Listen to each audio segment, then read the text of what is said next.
Hello everyone, আসসালামু আলাইকুম। Welcome to back to my channel. আমি সামরিন জাহান জ্যোতি। সো ফ্রেন্ডস, জ্যোতির রান্নাঘরে তোমাদের সবাইকে স্বাগতম। তো ফ্রেন্ডস, আশা করি তোমরা সবাই ভালো আছো। আলহামদুলিল্লাহ, আমিও অনেক ভালো আছি। সো ফ্রেন্ডস, চলে এসেছি নতুন একটা রেসিপি নিয়ে। তোমরা দেখতেই পাচ্ছ, হ্যাঁ, ব্রয়লার মুরগি বা পোলট্রি মুরগি, তোমরা যেভাবেই বলে খুশি। সো ফ্রেন্ডস, এই চিকেনটা খেতে কিন্তু দুর্দান্ত লাগে। তো আমরা অনেকে কিন্তু ব্রয়লার মুরগি খেতে পছন্দ করি না। তো যারা পছন্দ করে না, আজকে শুধুমাত্র তাদের জন্য এই ভিডিও। তো দেখো আমি কিভাবে তৈরি করি।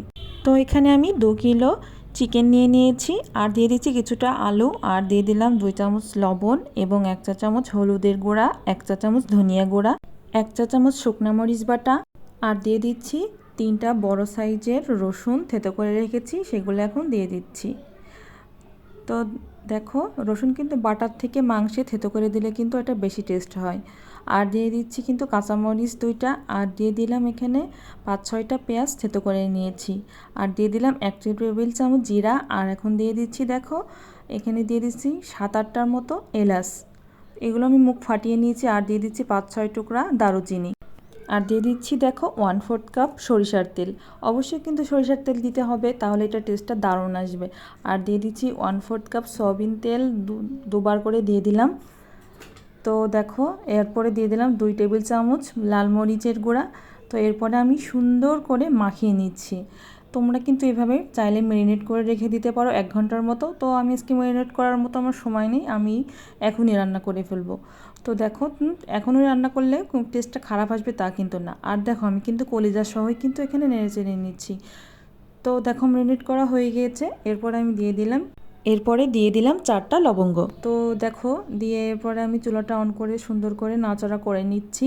আমি কিন্তু এটাতে এক্সট্রা কোনো পানি দিইনি, এর ভিতর থেকে যে পানি বের হয়ে এসেছে এই পানিটা দিয়ে কিন্তু আমি কষিয়ে নিচ্ছি। দেখো, অনেকটাই পানি বের হয়ে এসেছে।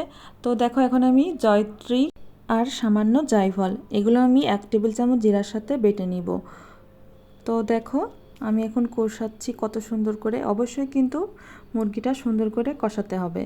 যখন কষতে কষতে তেল বেরিয়ে আসবে, তখন আমি কিছু বাটা মশলা অ্যাড করব। তো দেখো, এখন তেল বেরিয়ে এসেছে। এখন আমি দিয়ে দিলাম 1 টেবিল চামচ বাদাম বাটা, আর দিয়ে দিলাম ওই যে বলেছিলাম জিরার সাথে জয়ত্রী জয়ফল বাটা। তো দেখো, এরপরে আমি সুন্দর করে নাড়াচাড়া করে নিচ্ছি। অবশ্যই সুন্দর করে নাড়াচাড়া করে নিতে হবে, যেন মশলাটা এক জায়গাতে না থাকে। তো এরপরে আমি দিয়ে দিলাম 1.5 টেবিল চামচ মতো আদা বাটা, প্রায় 2 টেবিল চামচ বলা চলে। তো দেখো, এখন আমি সুন্দর করে এটা কষিয়ে নিচ্ছি। অবশ্যই তেল না বেরোনো পর্যন্ত সুন্দর করে কষাতে হবে। তো দেখো, আমার কিন্তু তেল বের হয়ে আসছে, এখন কিন্তু সুন্দরভাবে কষানো হয়ে গিয়েছে। তো দেখো, এখন আমি কিন্তু পরিমাণ মতন পানি দিয়ে দেব। পোলট্রি মুরগিতে কিন্তু বেশি পানি ভালো লাগবে না, অবশ্যই ঝোলটা কিন্তু অল্প রাখতে হবে।